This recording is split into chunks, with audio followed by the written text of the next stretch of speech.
Kanmasaydım ne olurdu? Gecelerin gündüzlerim kayboldu. Oysa düşlerim vardı, kimse gözü kaldı.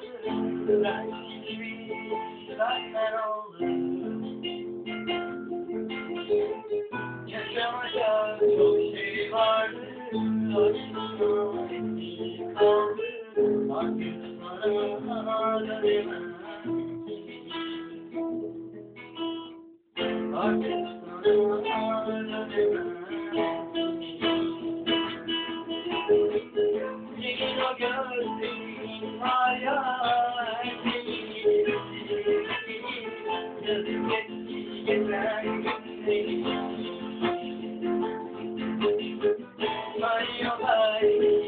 Sözler yalandır, birer birer. Artık seni sevemem.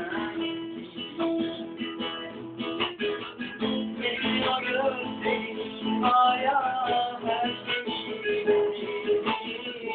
yazık etti geçen günleri.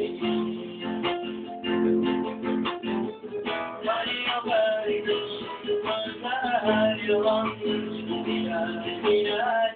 Artık seni sevemem.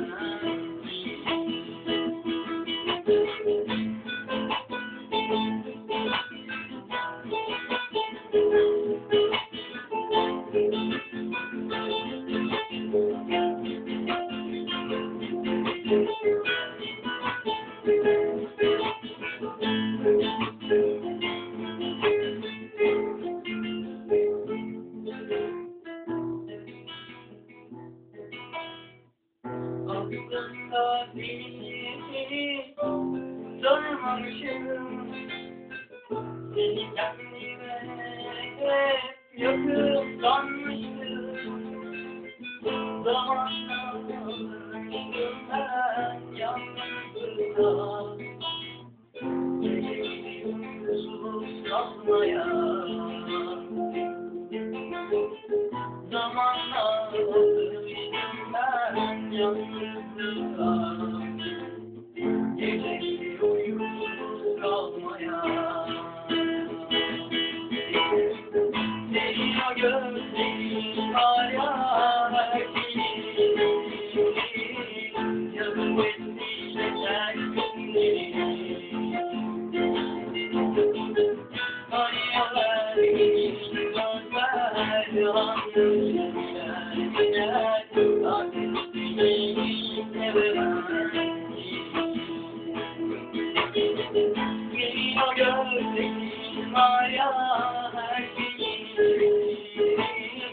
yazıp etti geçen günleri. Hayaller sözler yalandır, birer birer. Artık seni sevemem.